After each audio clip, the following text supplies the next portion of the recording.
नमस्कार दोस्तों, आपका स्वागत है हमारे धार्मिक ग्रंथों के चैनल 18 पुराणों पर। दोस्तों, हम आपके लिए एक नई प्लेलिस्ट लेकर आए हैं जिसमें हम बात करने वाले हैं 7 इमॉर्टल्स की, यानी कि 7 चिरंजीवियों की, जो इस धरती लोक पर आज भी मौजूद है। दोस्तों, हमने पिछली प्रस्तुति में भगवान श्री परशुराम जी बारे जाना था।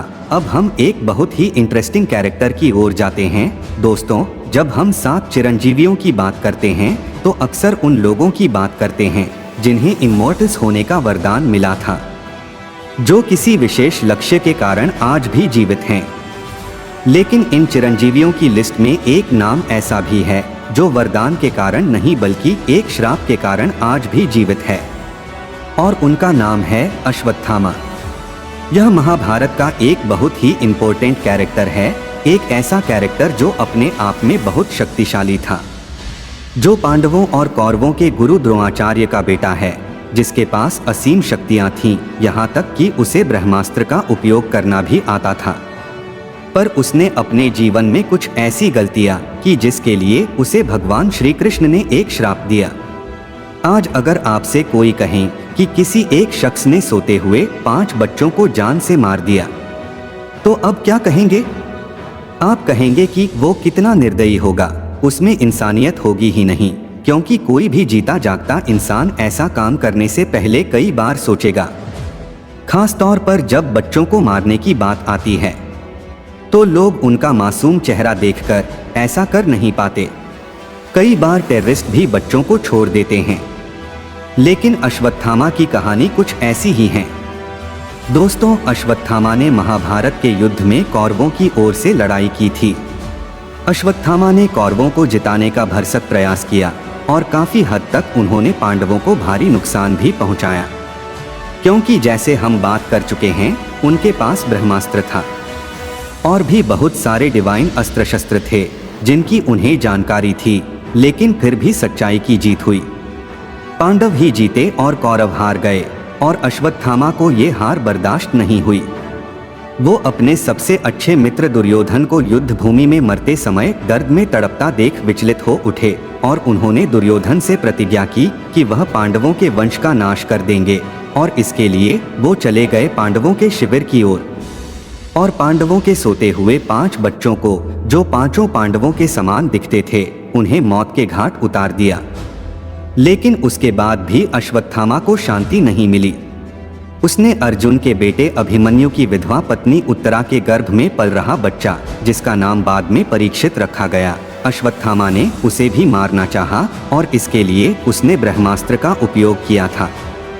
श्री कृष्ण ने परीक्षित को तो बचा लिया, लेकिन पांडवों के 5 बच्चों को मारने और परीक्षित को मारने का प्रयास करने को लेकर श्री कृष्ण अश्वत्थामा से बहुत खिन्न हुए, क्रोधित हुए, और श्री कृष्ण ने अश्वत्थामा को श्राप दिया। श्री कृष्ण ने अश्वत्थामा से कहा कि तुम्हें अपनी हार बर्दाश्त नहीं है, तुम्हें दुर्योधन का दर्द बर्दाश्त नहीं है, लेकिन तुम इसी दर्द के साथ इस ब्रह्मांड के अंत तक जीवित रहोगे। तुम्हें अमरत्व का वरदान नहीं मिलेगा, अपितु अमृतत्व का श्राप मैं तुम्हें देता हूँ। भगवान श्री कृष्ण ने यह भी कहा था कि तुम कुष्ठ रोग के साथ जीवित रहोगे और अपने इलाज के लिए इधर उधर तड़पते हुए घूमते रहोगे। ऐसा कहते हुए उन्होंने अश्वत्थामा के माथे पर जो मणि थी उसे निकाल लिया। दोस्तों, यहाँ पर कुछ पौराणिक कहानियाँ ये भी कहती हैं कि अश्वत्थामा ब्रह्मांड के अंत तक नहीं बल्कि एक युग के अंत तक जीवित हैं, यानी कि श्री कृष्ण ने उन्हें पूरे एक ही युग तक उसी दर्द के साथ जीवित रहने का श्राप दिया था। लेकिन बहुत सी पौराणिक कथाएं यह कहती है कि वो ब्रह्मांड के अंत तक इसी दर्द के साथ जीवित रहेंगे। महाभारत की कुछ कथाओं में ये भी कहा जाता है कि द्रोणाचार्य को एक ऐसे बच्चे की चाहत थी जो चिरंजीवी हो, जिसे कोई रोग न सताए, जिसे किसी देवी देवता का डर ना हो, जो असीम शक्तियां से संपन्न हो, और इसी में उन्होंने भगवान शिव की तपस्या की और शिव ने उन्हें अश्वत्थामा का वरदान दिया। अश्वत्थामा जब जन्मे थे, उनके सिर पर एक मणि थी। उस मणि के बारे में कहा जाता है कि उसके होते हुए अश्वत्थामा को कोई नहीं हरा सकता था। वो किसी भी रोग से परेशान नहीं होते थे, उन्हें किसी प्रकार की बीमारियां घेरती नहीं थी। यह भी माना जाता है कि अश्वत्थामा भगवान शिव के अंश का अवतार है, किंतु बुरी संगत के कारण उसे बुरे परिणाम भुगतने पड़े। लेकिन अपनी शक्ति का उसने हमेशा दुरुपयोग किया, क्योंकि उसे धन और राज्य का लालच था। अब सवाल यह उठता है कि अगर अश्वत्थामा जीवित है और वो इधर उधर भटकते रहते हैं तो क्या वो कहीं किसी को दिखाई देते हैं? इसे लेकर बहुत से लोग दावा करते हैं कि मध्य प्रदेश के बुरहानपुर में असीरगढ़ का एक किला है, जहां भगवान शिव का एक बहुत प्राचीन मंदिर स्थित है। बताया जाता है कि अश्वत्थामा हर सुबह यहां पूजा करने आते हैं। पुजारी के आने से पहले भगवान शिव पर हर रोज फूल चढ़ा हुआ मिलता है। इसे समझने के लिए बहुत से न्यूज़ चैनल ने रात से सुबह तक का वीडियो भी तैयार किया, पर उन्हें कुछ समझ नहीं आया, सिवाय इसके कि सुबह द्वार खुलने पर ताज़ा फूल भगवान शिव के ऊपर चढ़ा हुआ मिलता है और इसी मंदिर के आसपास एक अजीब से 12 से 14 फीट लंबे इंसान को कई बार देखा गया है, जो लोगों से हल्दी और तेल मांगता है। कुछ लोग ये भी दावा करते हैं कि पास के तालाब में अश्वत्थामा को उन्होंने नहाते हुए भी देखा है। इसके साथ ही मध्य प्रदेश के एक आयुर्वेदिक डॉक्टर और गुजरात के एक रेलवे इंजीनियर ने भी ऐसा ही कुछ दावा किया है। यहाँ तक कि भारत के एक महान योद्धा पृथ्वीराज के जीवन पर लिखी गई बहुत ही फेमस किताब पृथ्वीराज रसूल में भी अश्वत्थामा का उल्लेख मिलता है।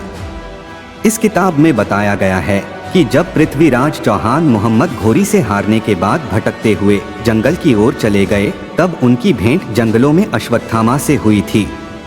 बताया जाता है कि पृथ्वीराज चौहान ने अश्वत्थामा के सिर पर मणि के निकलने का घाव और उस पर हुए इन्फेक्शन का इलाज करने की पूरी कोशिश की थी, क्योंकि पृथ्वीराज अपने आप में एक बहुत बड़े आयुर्वेदाचार्य थे। पर घाव भरा नहीं और उसके बाद अपना परिचय उन्हें देखकर वहां से चले गए। ये तो थी महाभारत के महान योद्धा अश्वत्थामा के अमर होने की कहानी। तो दोस्तों, आज के लिए बस इतना ही। मिलते हैं अगली प्रस्तुति में। आप सभी का धन्यवाद। अगर वीडियो अच्छी लगी तो लाइक अवश्य करें।